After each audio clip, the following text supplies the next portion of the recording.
Another day in paradise. Let's go. Let's go.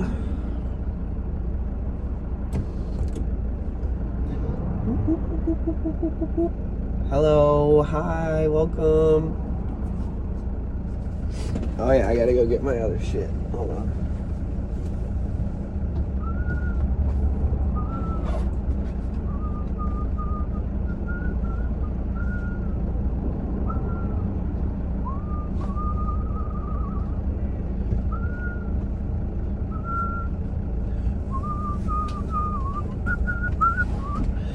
Hey Rainbow Raccoon, hi. I hope that I don't turn on my phone too late, that it does that weird glitch where I can't fucking do anything. Let's hope I get into it quick. Welcome. Look at me, I look like I'm dying. But I feel better. If I get in this, I always do this. I hope this doesn't mess up the whole fucking flow of my chat phone. How are you? How's it going? Good morning, everybody. What's going on, AGK? What's going on, Rainbow Raccoon?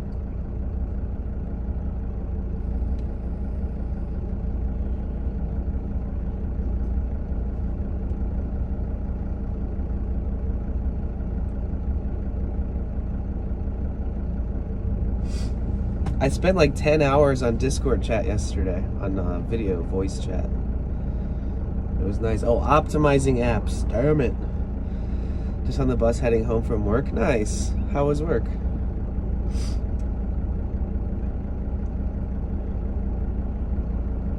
Let's optimize. Maybe let's go somewhere. I really want to get some fucking good weed.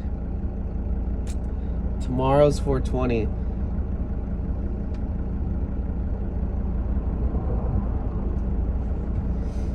Okay, let me...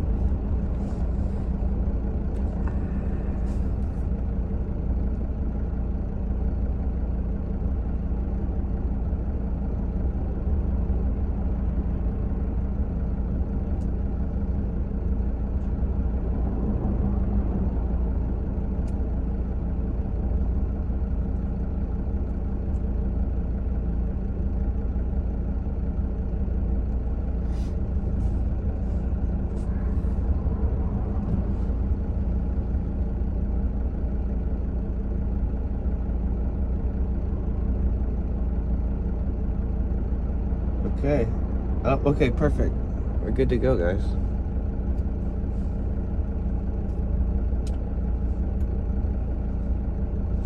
Unplug your charger immediately. Water damage.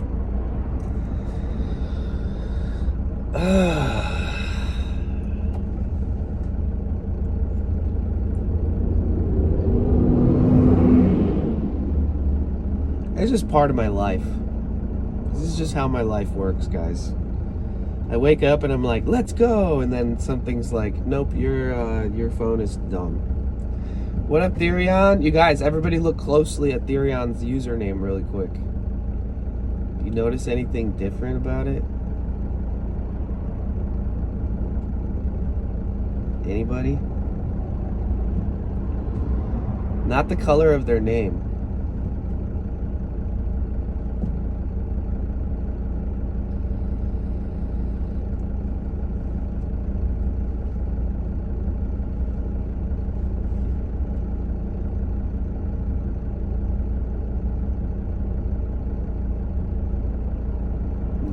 Hi, Krissa.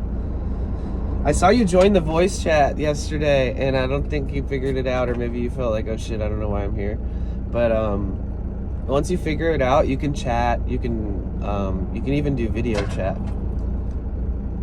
You woke up with superpowers, exactly.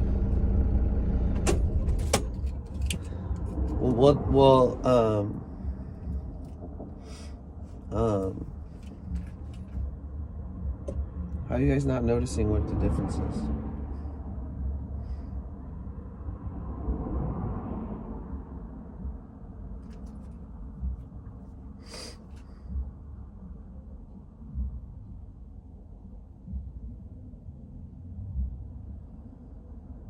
Yes.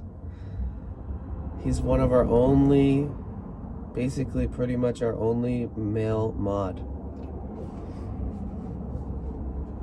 I was confused what it was and just left. Definitely have to do it next time. Yeah, I kind of figured as much. I'm so tired. Like 2 nights ago, I got like 5 hours of sleep, and then last night I got probably the same amount of sleep. Do you have a sheet block in the back? Yes.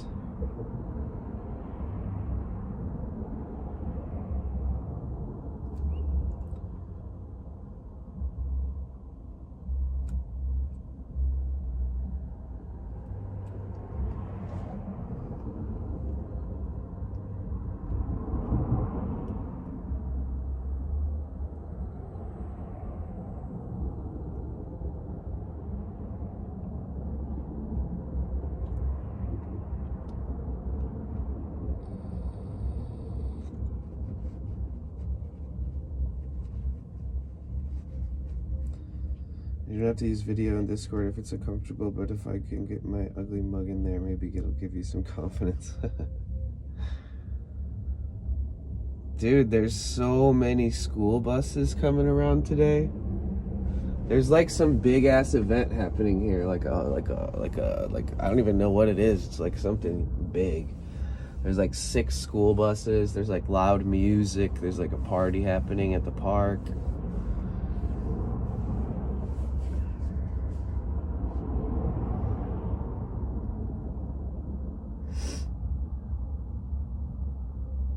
I'm still recovering, guys.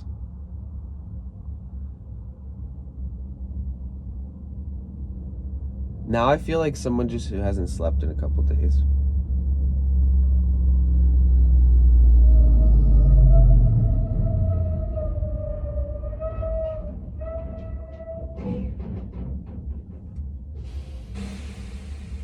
Whoa. Whoa, that was cool. Wow, that thing's got like hydraulics built into the trailer. When he parked it, he like pushed a button and it went and you see a bunch of air fly out from underneath.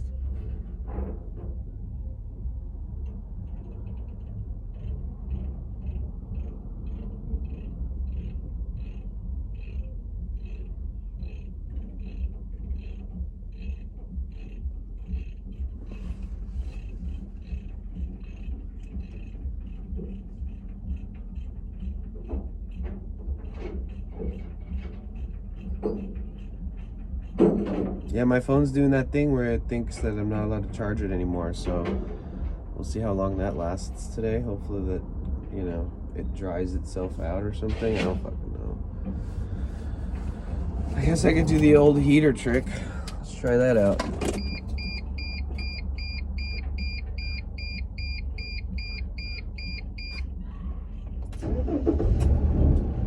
Did you hear the little clunk? Very, very little that time. Possibly because my engine's half heated up already. So what I'm gonna do is I'm gonna turn on my heat and I'm gonna stick my phone in the vent. Dry it out. Well, it's actually going into the vent that's not hot heat. It's like room temperature.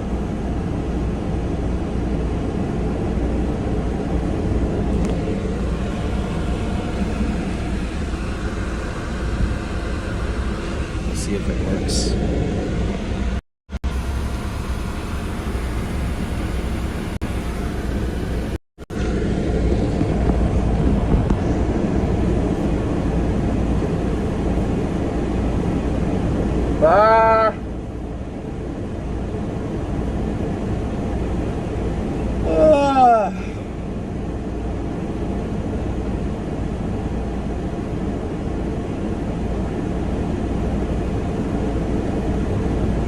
Probably need to shut it off while... Oh no! That worked. Just that made the fucking symbol that says that it's fucked go off. It's charging now. Yay, that worked really fast. Could have just blown in it with my mouth instead of starting the car and wasting gas. The van and wasting diesel fuel. It's not gas. God damn it. My brain is fucking fried. Let's see if we can revive it.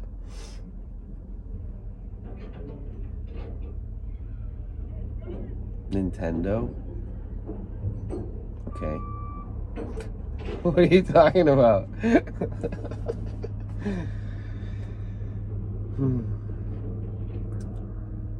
I can't believe that tomorrow's 420.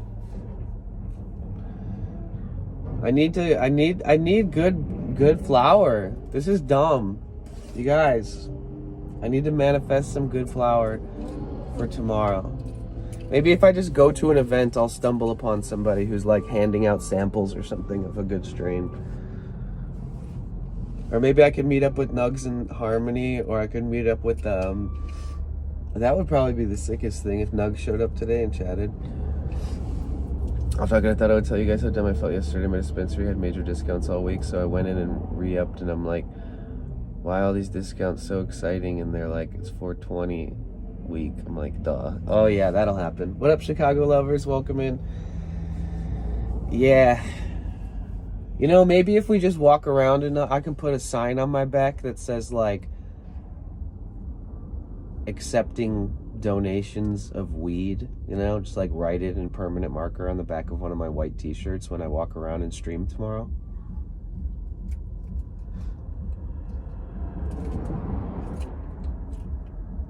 It's not a bad idea.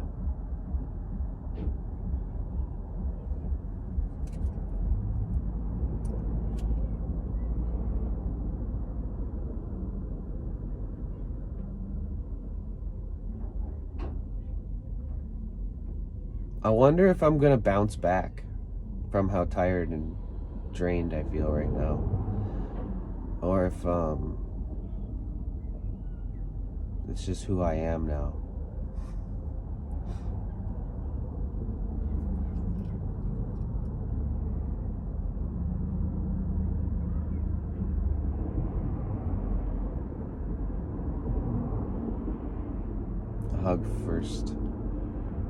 A hug for some weed. Oh yeah. I'm kind of sick though, so I don't want people to be like, get sick, you know. COVID, I'm not sure actually. I've been kind of like I had this moment where I was like, oh my god, I feel like I'm dying. And then the next day I was like, if I feel worse tomorrow than I do today, I'm definitely not over the hump yet of whatever it is. I gotta go to the doctors, like no questions asked. And the next day I ended up feeling like 30% better. So I was like, okay, I'll feel this out. And then the next day a little better. So I definitely feel like I'm over the hump. Dude, it might have been COVID. Because a lot of people are getting COVID right now, I noticed, like all over the country. And in the way that they're describing the symptoms is like everything that I experienced.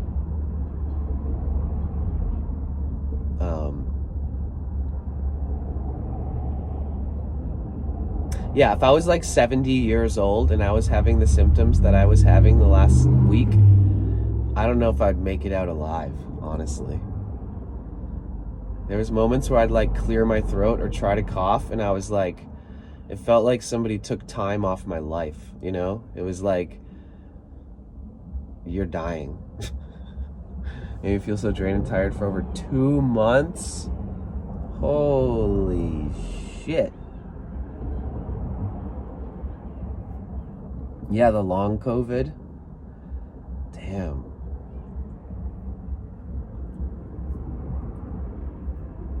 Yeah, we're making our bounce back.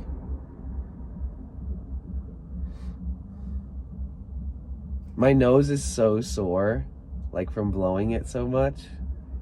This part of my nose right here in the front.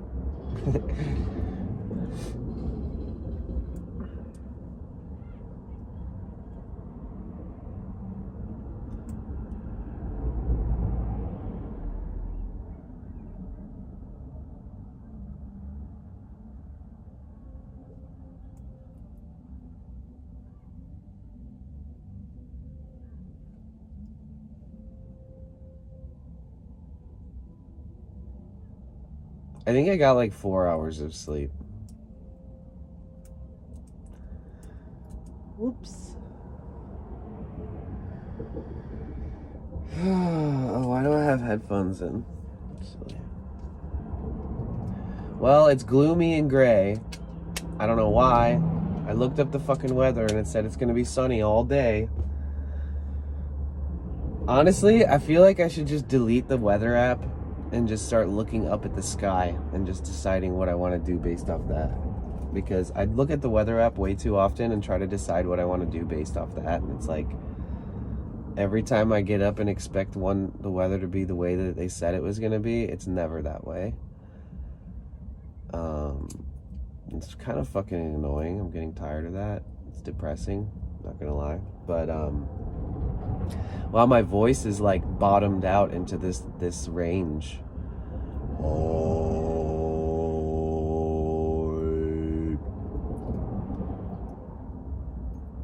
Oh, well, I got all the answers back from those people in the comments and stuff, and then more people responded, and I researched it more. Yeah, I did. Yeah.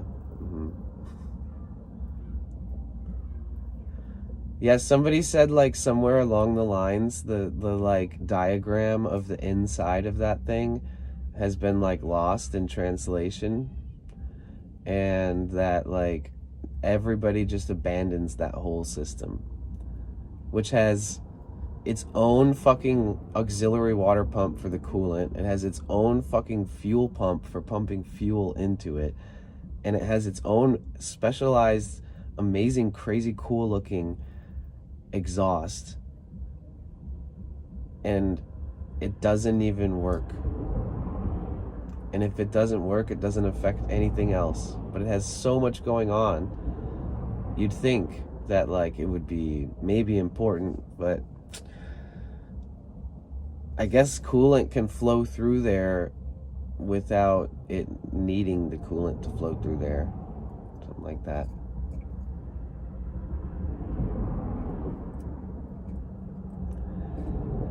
I mean, my guess is that people have like opened it up before and been like, yeah, what the fuck? Like when they look at it, you know, they're like, what, huh? What is this? How does this work?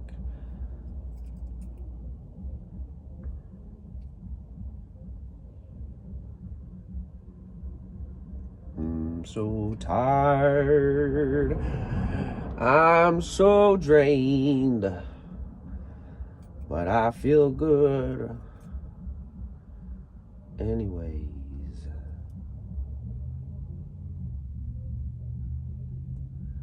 Sucking the life out of me, guys. Welcome in, everybody. Hi. What's up? How you going?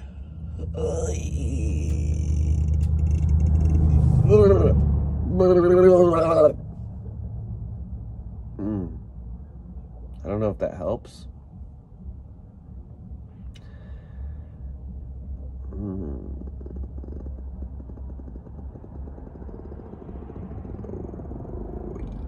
Yeah. My voice doesn't normally do any of that shit.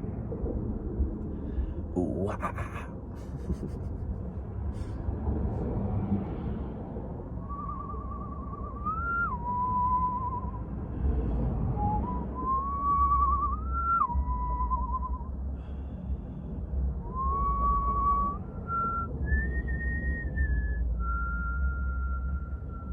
What's up, Friggles? How are you? It's good to see you.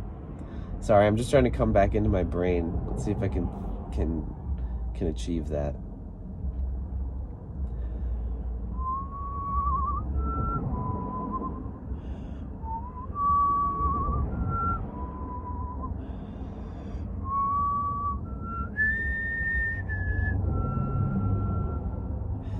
No, that's Epona's song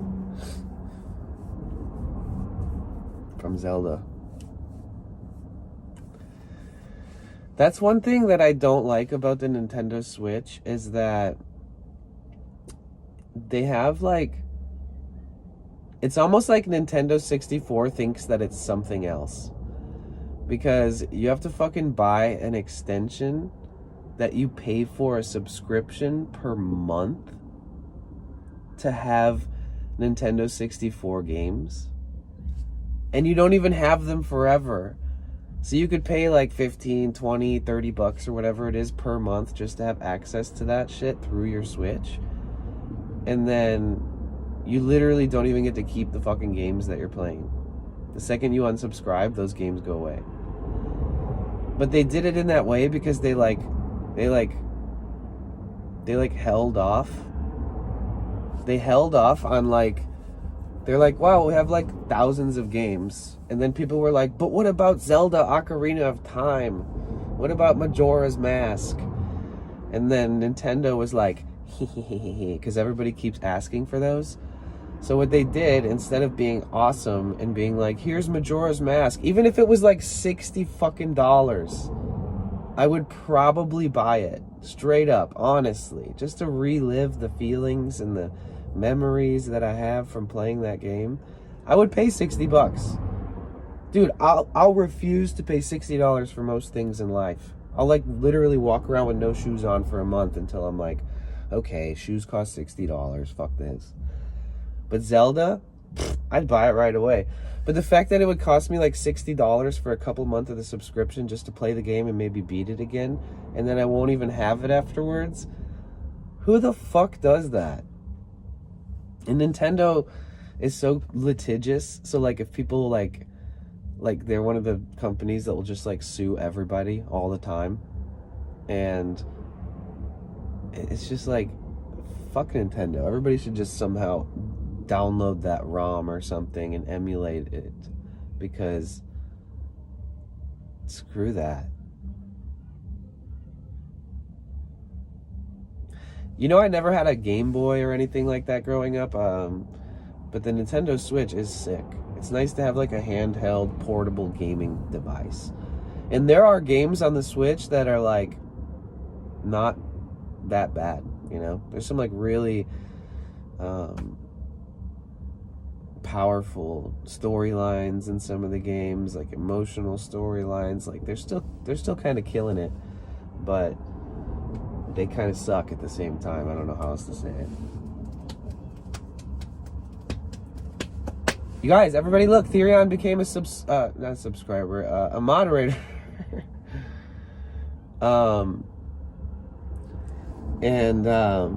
That's exciting because we only have like a few moderators. We've only ever really had a few moderators ever.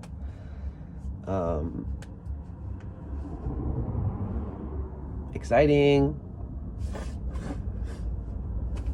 God, I don't even want to move from this seat. Oh, shit. I look like I got punched.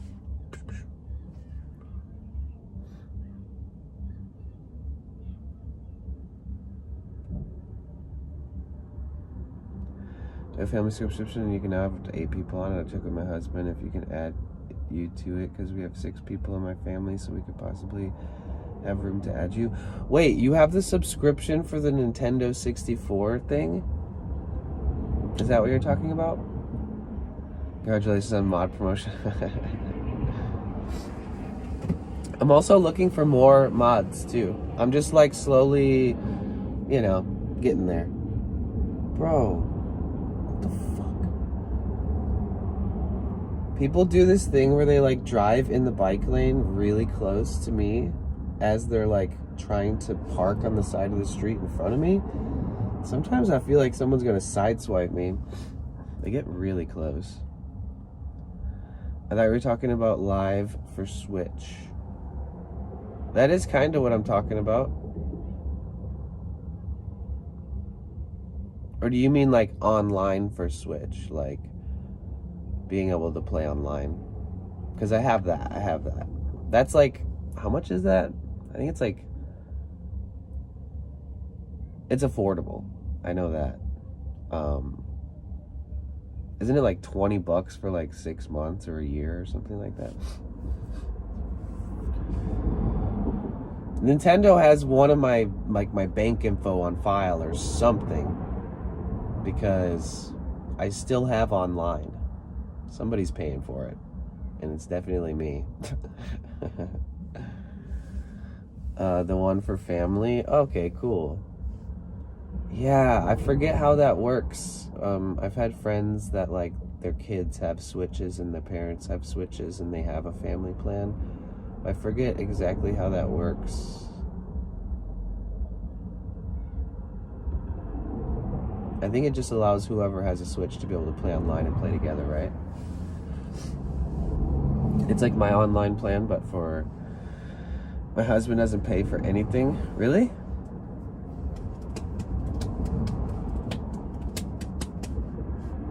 Does he have one of those epic Switches that you like mod the fuck out of it? In LA, if you go on Marketplace on Facebook and you type in Nintendo Switch, there's people that will sell the Nintendo Switch for like $500, maybe $600, and it'll be like hacked, and it'll come with like every game in the history of Nintendo and more. And I've actually like researched how does this work, how do you do this, and it's actually fairly simple. It's just a matter of, you know, breaking the rules and shit.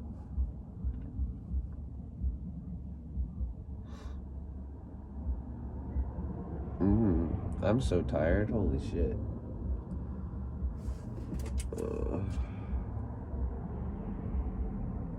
Mr. Nobody, what's up? How are you?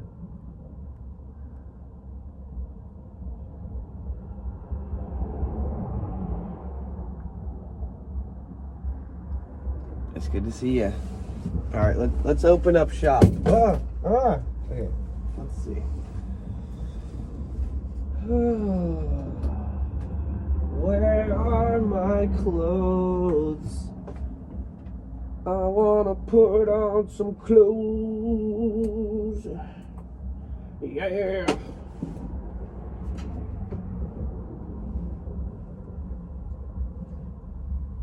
I'm the scat man.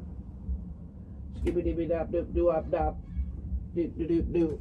Skibby dibby doop doop doo up boop. Doop da dap dap. I'm the scat man. Sorry, I don't have music, so I gotta sing for you guys. Every night in my dreams, I feel you. You like that one? Semi-charm kind of life, baby, baby. I want something else to get me through this. Semi-charm style, blah, blah, blah, blah, blah. All right, we're doing a fucking medley. Yo, I tell you what I want, what I really, really want. Ugh. Sorry, I'm changing my clothes.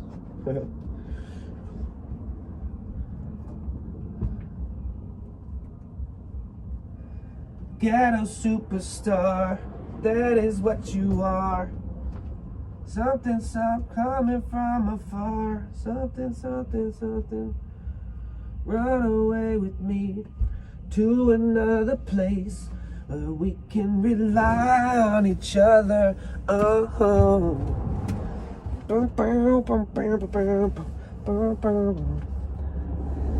the way, that was the song.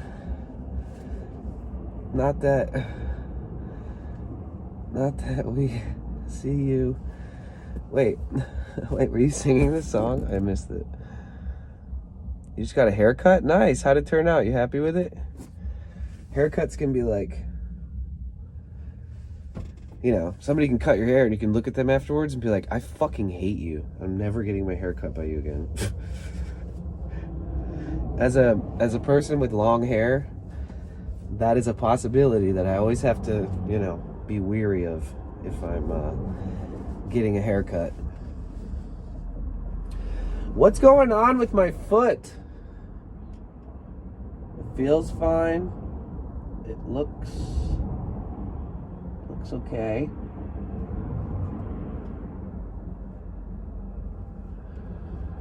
I felt like I had like a fucking something in my sock. You know what? Fuck these socks. I don't like these socks. These black socks. I feel like black socks have so much fucking dye in them. You know what I'm saying? that, like, they're probably bad for your feet. Not that these have any less dyes in them, but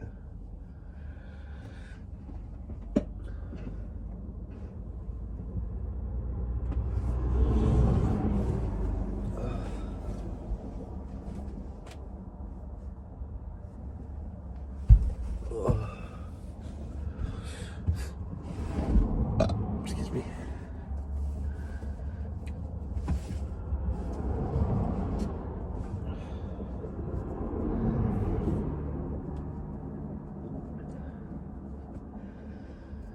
A solid person with ADHD should be able to create a medley with singing the like 5 seconds of songs that they can remember simultaneously back to back like a DJ. Like those songs weren't even like in my head, but I just plucked them out of my head, you know? Every step I take, or every move you make,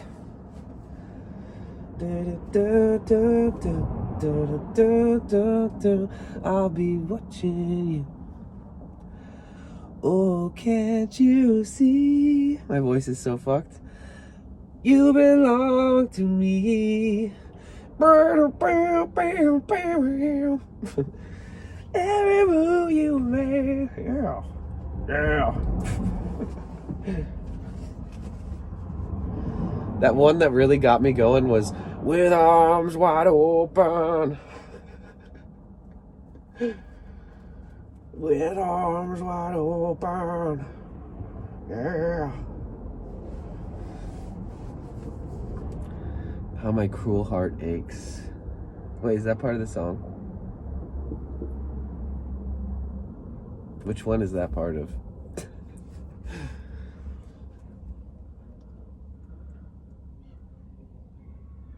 Ooh, I want you, I don't know if I need you. Ooh, I wanna find out.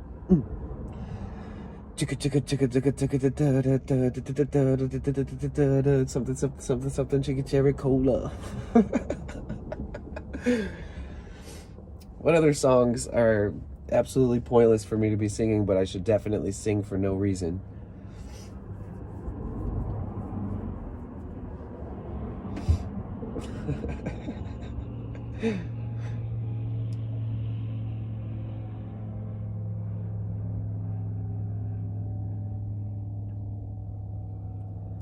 Can't believe tomorrow's 420, guys. Fuck. I feel like I'm perma-stoned while being sick, to be honest. Oh, once that goes away, I'll get real actually stoned.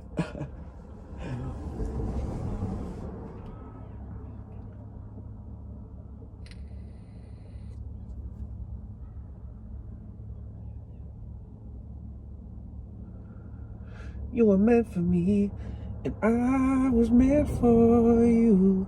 Remember Jewel? She was pretty sick. I liked her.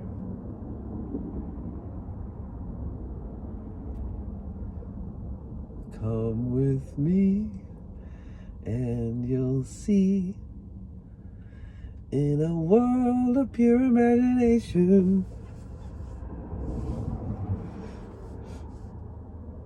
This guy living in this RV over here, he has like a Doberman, like the largest you can ever have a Doberman. Big fucking Doberman. God, I couldn't imagine having a Doberman that big inside of an RV. Like if that thing dookies it up one time in there, it's like a fucking log.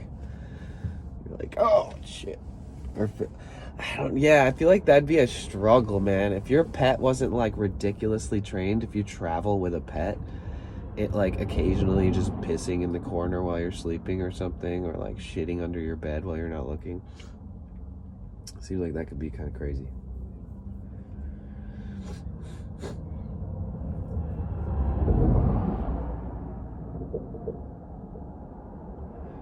Oh, remember that one song that's like, ooh, ooh. It's like, what the fuck song is that? I hope you guys, somebody has to know what song that is just from that. He's got like this deep voice. He's like, someday, da, da, da, da, da, da. It's like the most, like, it's like the least musical song ever, but somehow works.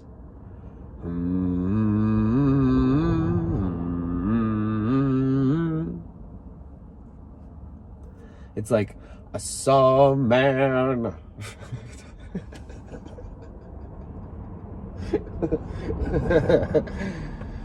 Oh man, when I laugh, all the COVID juice in my lungs wants to come on out. It sucks that, you know, honestly, I don't really like sharing spliffs. Like, even if I wasn't sick, I'm always like worried about somebody getting me fucking sick. You're gonna Shazam.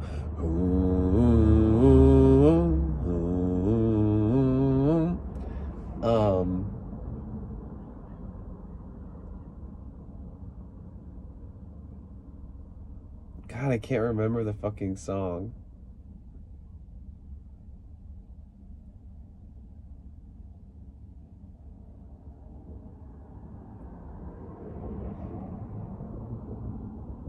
Either way.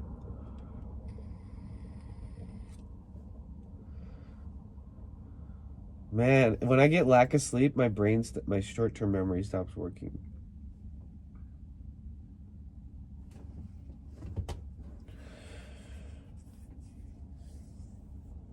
Oh, no result, damn it.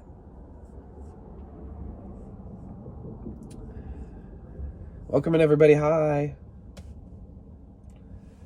All right, we can move the setup soon. I have to clean my whole van. I've been just throwing shit everywhere every day, and you know, life be like that sometimes. It looks the same as usual.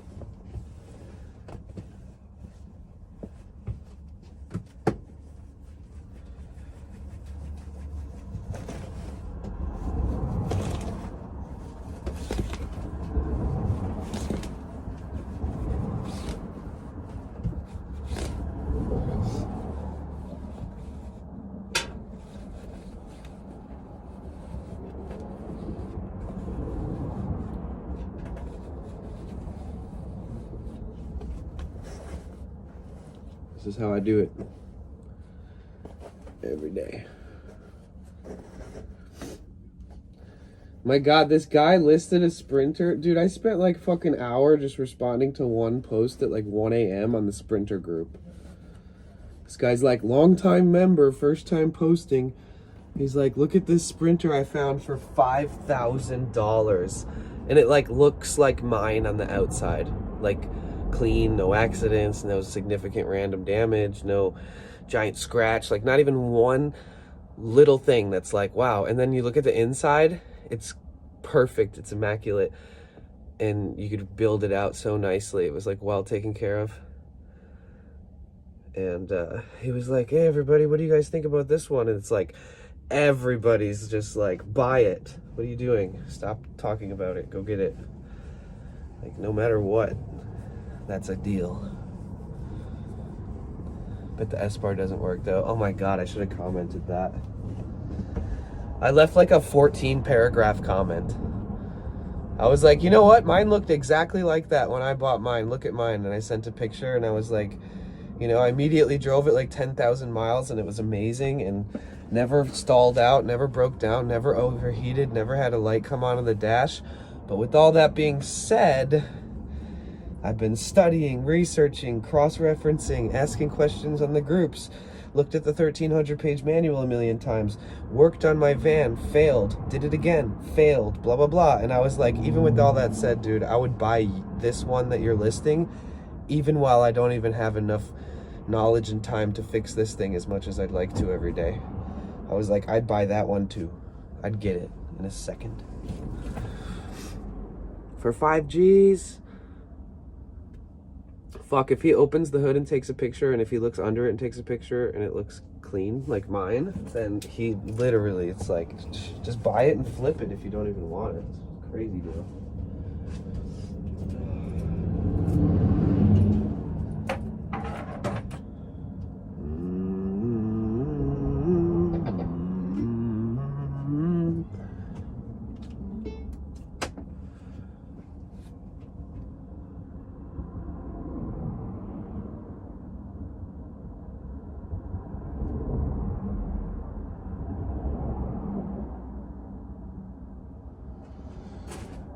Wait,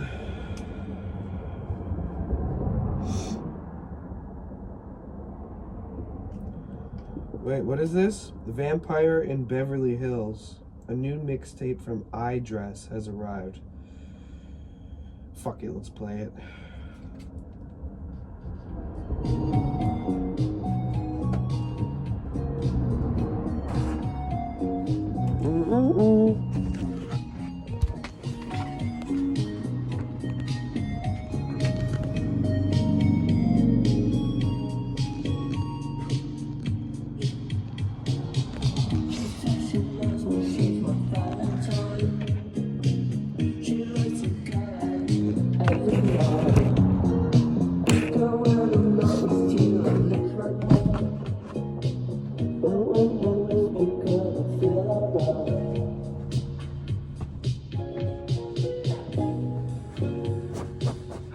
I feel like I'm gonna do nothing for 420. I'm gonna have to accept that.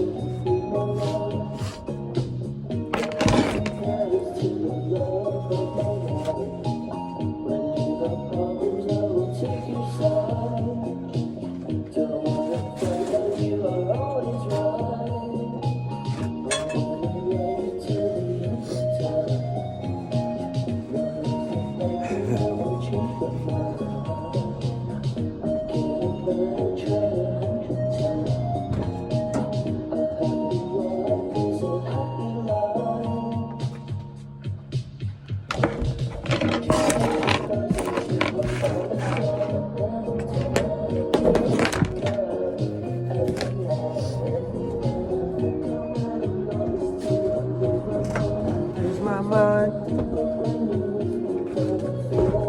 Let's see if having some caffeinated powder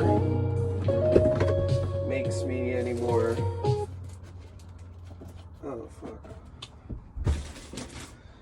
If it makes me a lot, brings me to life. Straight down the gullet. I don't want too much. Just enough.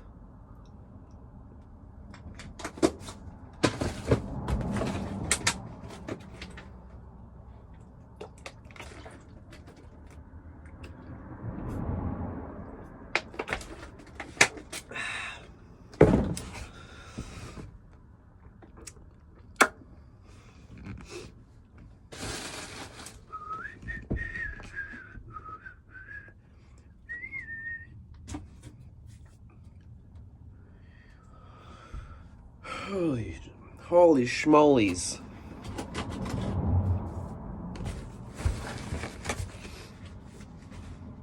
The light exposure is always really good on this front camera, as it stays at 1x. Like right now, I can actually see myself, which is rare. I usually don't turn it around to do that.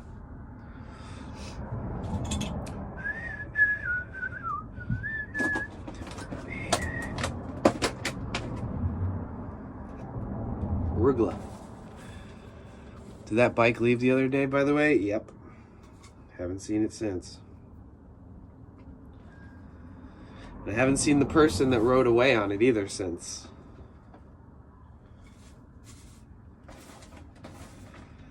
I feel like if I asked Luis, like, do you have an extra bike? Because he, like, has a bunch of bikes. Some of them just need, like, a new wheel or, like, a new tube or the brakes don't work good or whatever.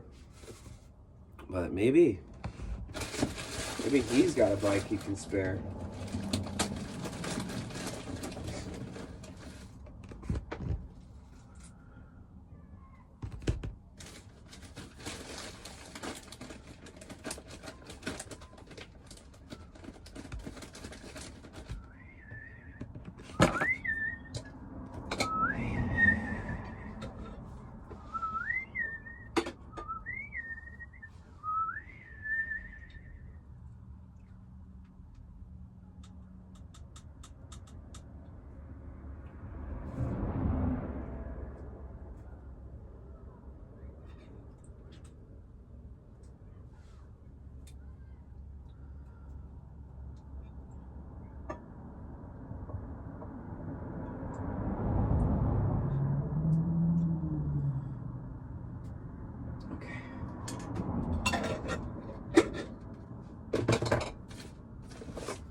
nicest in the world. Straight up, honestly.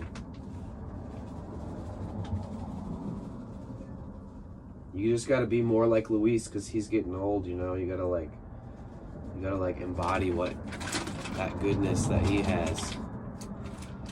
Try to make the best of it.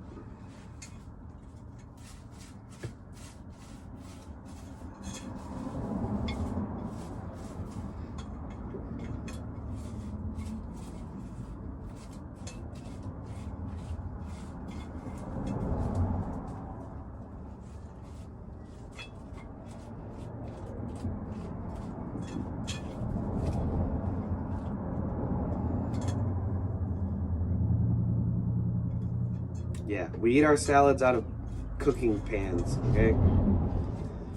Deal with it.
Guy's walking down the street and he's got like a tool in one hand and a beer in the other hand. Looks like he's on a mission. You guys, well, after 420 I could just go adventure around. I kind of wanted to stay still before 420 just in case somebody cool or something cool is happening. We're in LA.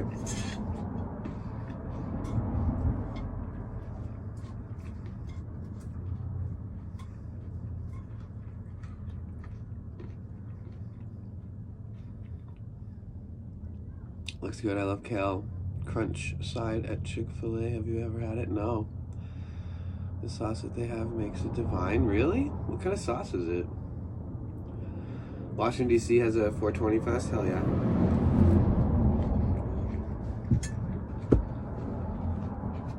You know politicians fucking smoke weed, you know? Government people.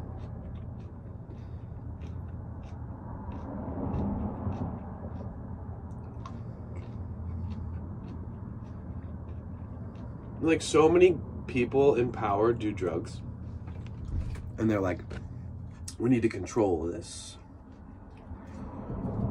Like, presidents and stuff using drugs. Leaders in power using drugs.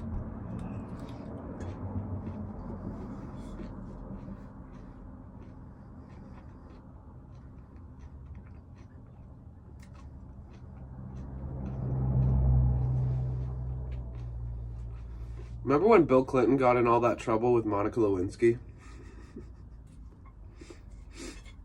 That shit was wild.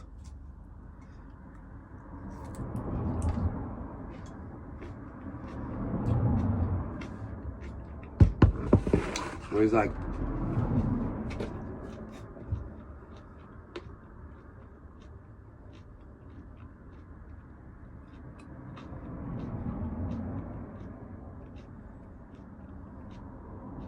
wow. Friend of mine got home. My friend of mine from work headed up to DC for the festival. Wow, really?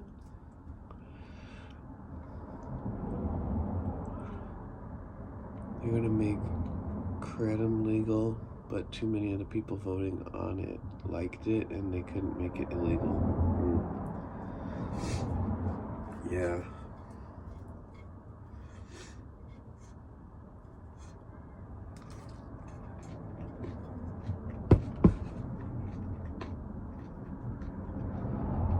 I at one point worked in a kratom packaging factory. I'm kind of glad that it's illegal and wherever it should be.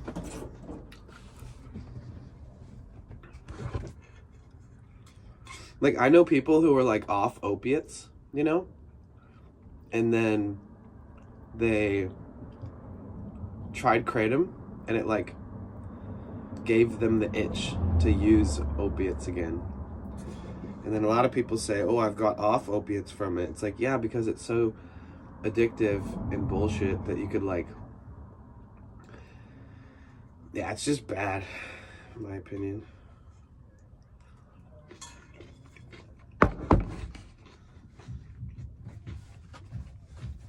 I feel the same about ketamine. Like, if anybody tries to tell me that ketamine's good, it's like, good luck trying to convince me of that. I watched so many people turn into total fucking gremlins because of that shit.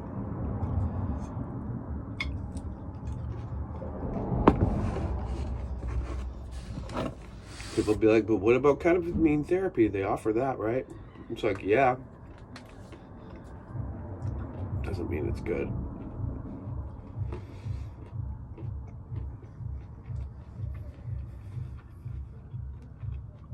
I think in the right circumstances, it could be beneficial for somebody, yeah.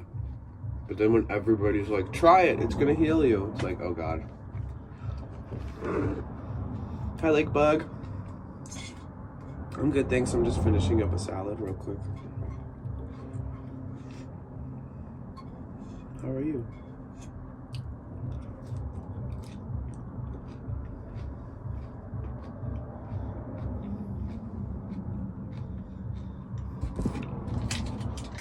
I'm gonna check the Discord.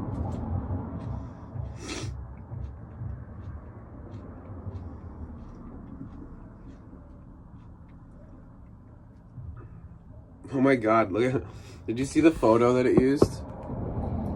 It looks like I'm crying or something. Or like about to sneeze.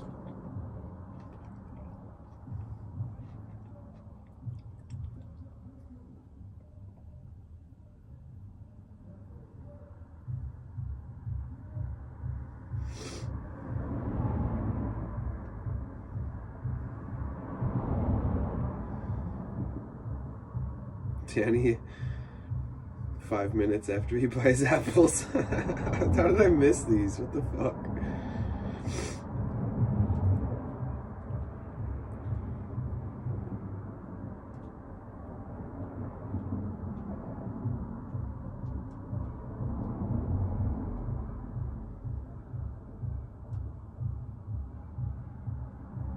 Oh my God, the fucking thing that Home Frog posted about Telegram.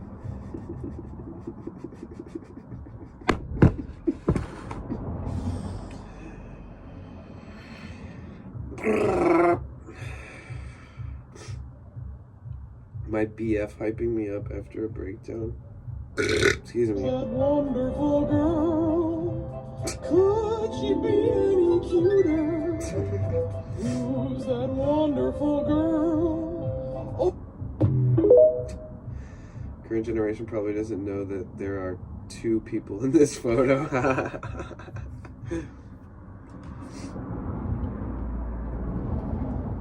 I still think it's crazy that fucking Bill Clinton had intimate encounters with Monica Lewinsky with a cigar, using a cigar, and then smoking the cigar.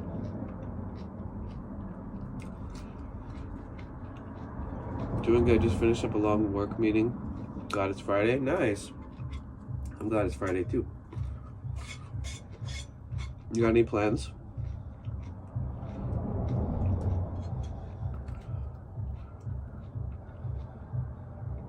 I had trouble on the bus when I was younger for making a Monica Lewinsky joke. I wish I could remember. It was about the cigar.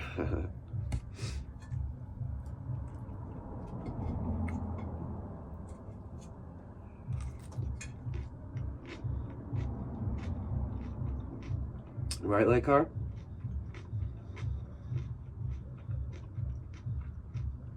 Hitting up the dispos tomorrow for sure. Maybe that's what I should do.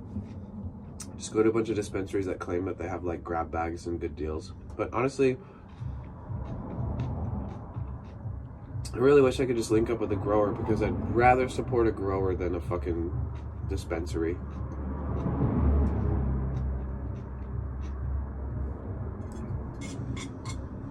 I've kind of always been like anti-dispensary.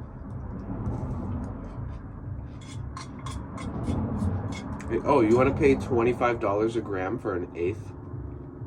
You want like an $80 eighth after taxes? That's cool. You want to sell a bunch of like... It's just crazy. There's always like a want to upsell everything, and half the shit never sells because it's shit. When somebody buys it, they're like, oh yeah, I don't like that.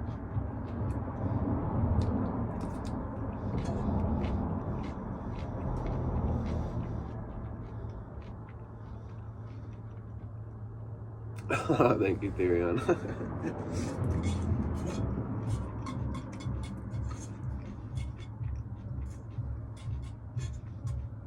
You guys, I got to talk to Therion and his partner yesterday. They're so sweet. They're some of the sweetest people ever. And they got this southern accent from Georgia.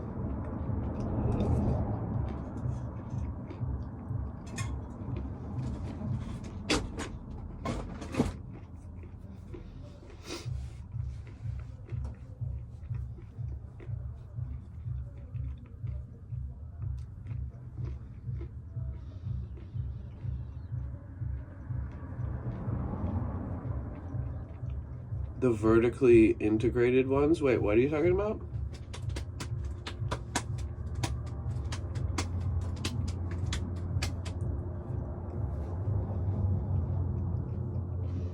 Oh man, that salad was good.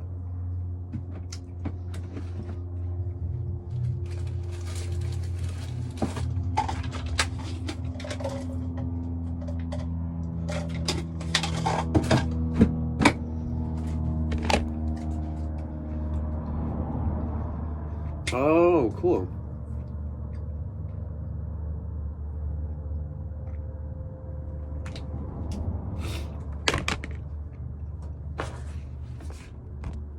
I'm gonna mute for a second.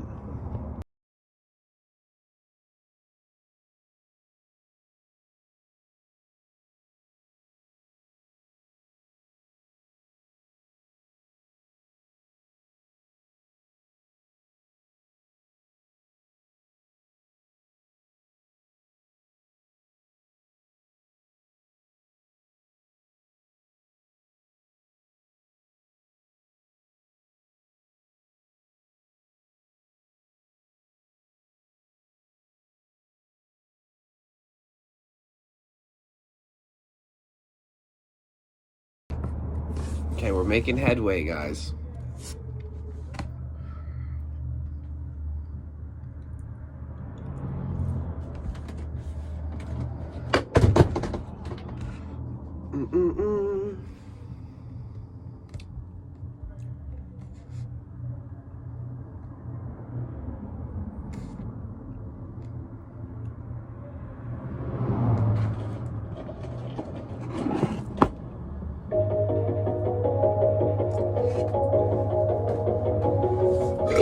Excuse me. Maybe we'll celebrate a little early today. Okay, Tara.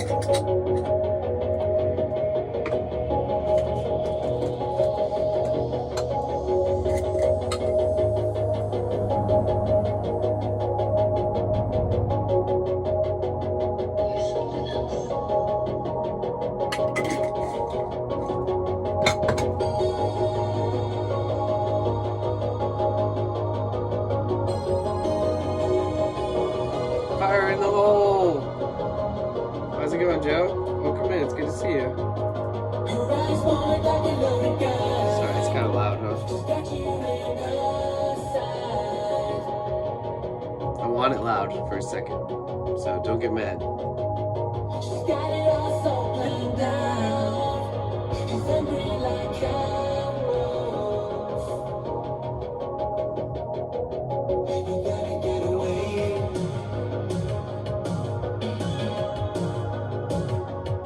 This guy, he only has 26,000 monthly listeners on Spotify. He's one of the like more unknown that makes this style of music. He's doing a really good job for being new to the scene.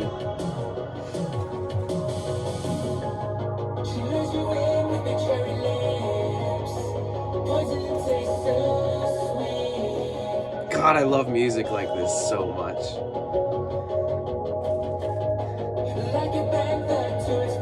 I love when they like pull out the drums and then it has like this peak where it finally climaxes back and brings in the beat again.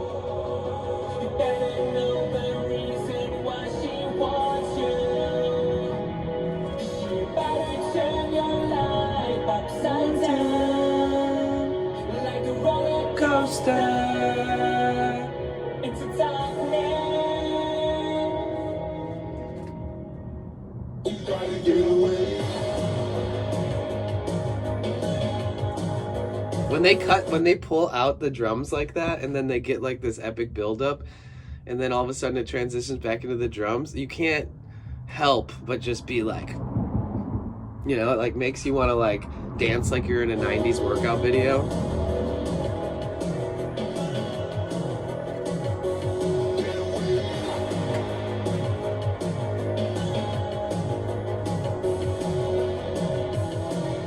I hate that it's so fucking gloomy outside, man. It's that.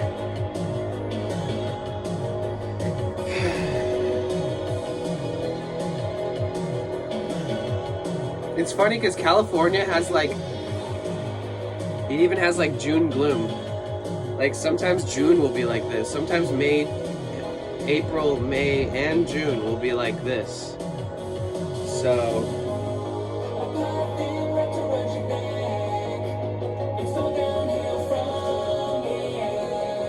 Richard Simmons vibes. I don't think Richard Simmons was cool enough to listen to this music. No offense to him. He was cool in his own right, but I don't think he would. Maybe he would fuck with this kind of music. I think he seemed more of like a disco guy, you know? But this is reminiscent of disco. This is like the synth and the electronic and the percussion and stuff that like was around during disco, but this was like the retro wave.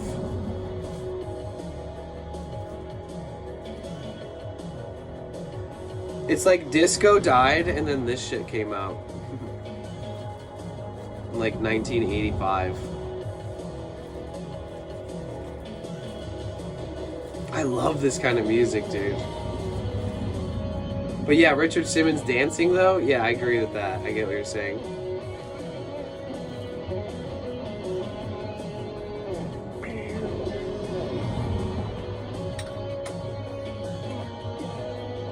Joe, what you up to? What are you doing tomorrow, man?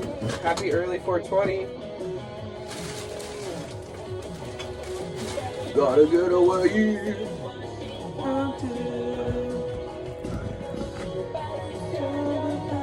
Upside down, like a roller coaster.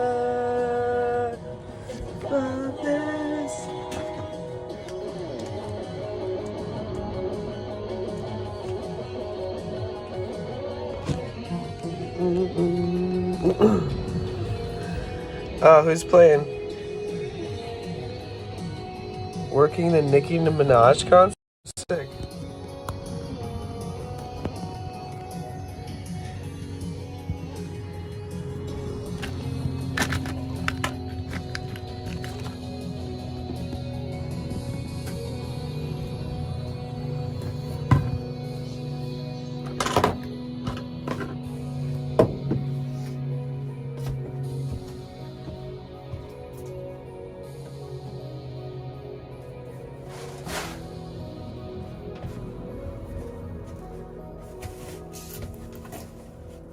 Gonna get away.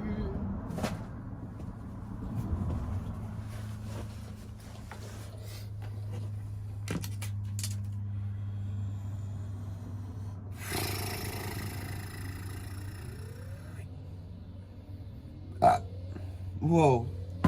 Crazy ass fucking angle.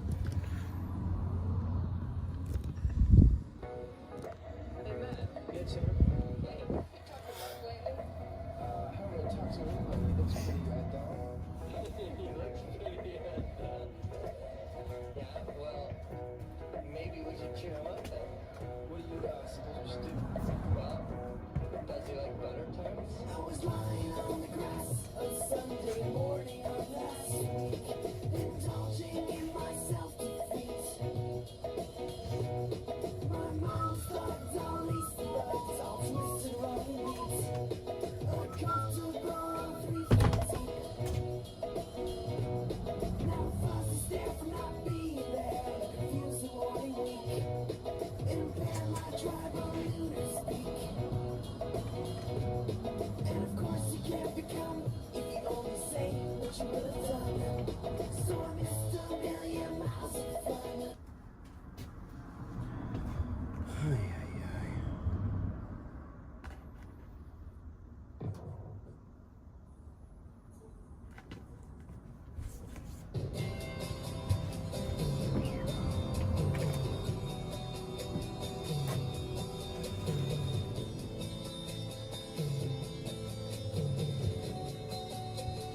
Do you realize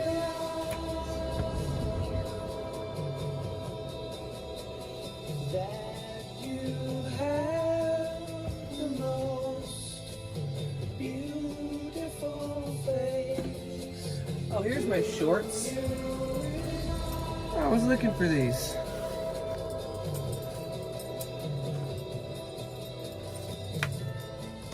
We're floating in space. Do you realize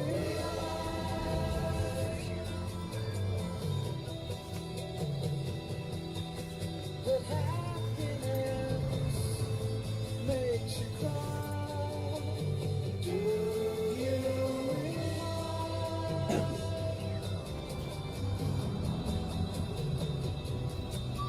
that everyone you know someday will die?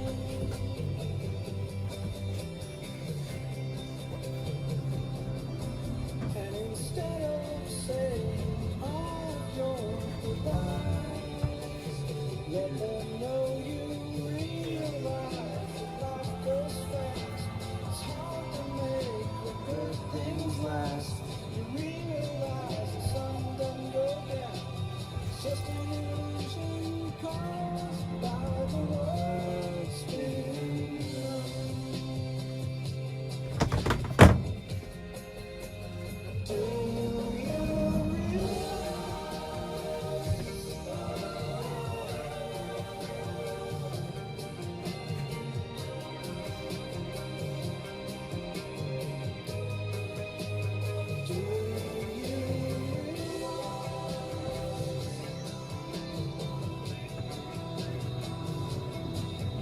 that everyone you know someday will die? And instead of saying all of your goodbyes, let them know you realize that life goes fast. It's hard to make the good things last. You realize the sun doesn't go down. It's just an illusion caused by the world spinning round. Working security for Illich companies now, so I get to work Tigers games. Nice. That's what's up. I think the entertainment industry is one of the better industries to be a part of. Like, even if you're just working event centers and stuff, still some of the best jobs. Combination of getting to be around different types of people a lot. People are always having fun. Get a free concert. You know, it's kind of like, I prefer that over most other jobs that they even have.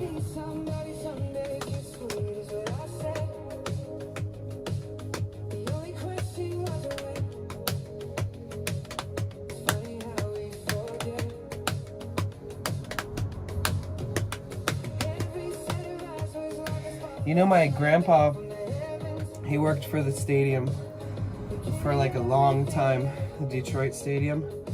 And then when they built the new stadium, his name is like on those bricks and stuff, where it like lists all the people that they pay homage to for putting in years to working for the stadium. He was an usher, but he like goes way back. Like my mom like grew up playing on the Detroit Tigers stadium field with like random professionals. Like my sister used to go there and like play catch with the Tigers and stuff.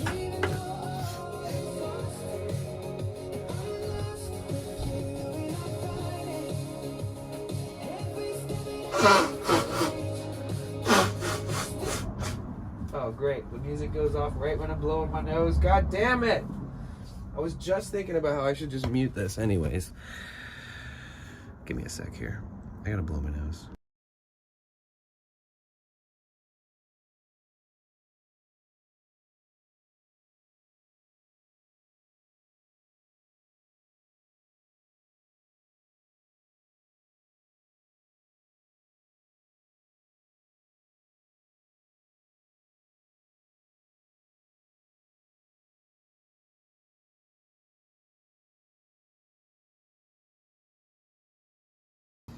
Oh my god, I think this is the most I've been able to breathe in like 4 days. Holy shit. Nice. Yay, my nose is sort of getting back to normal.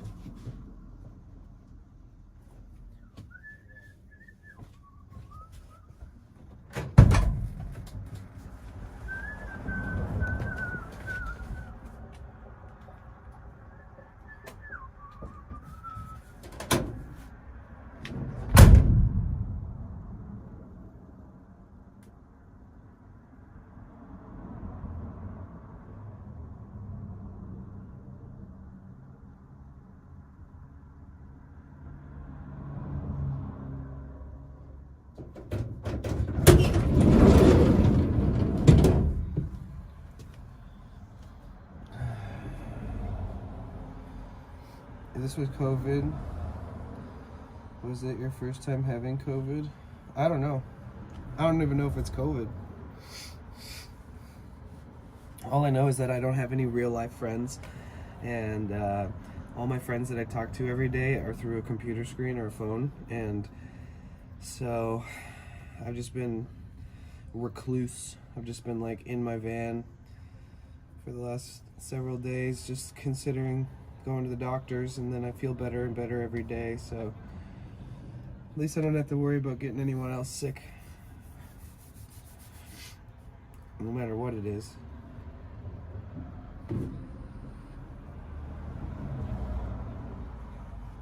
What the fuck was that?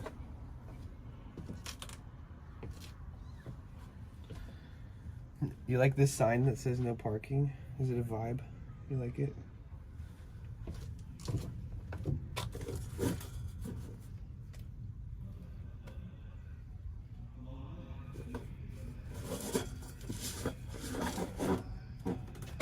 There, much better.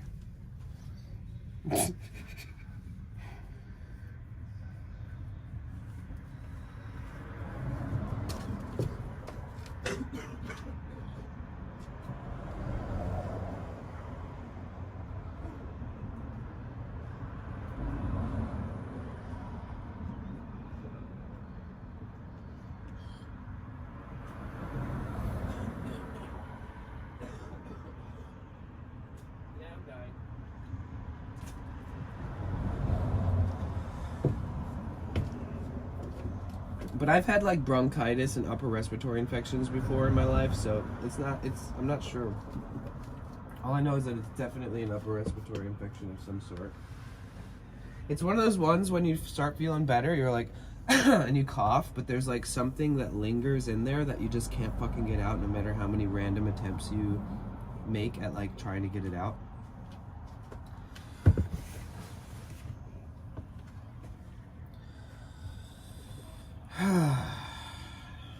It's all good, dude.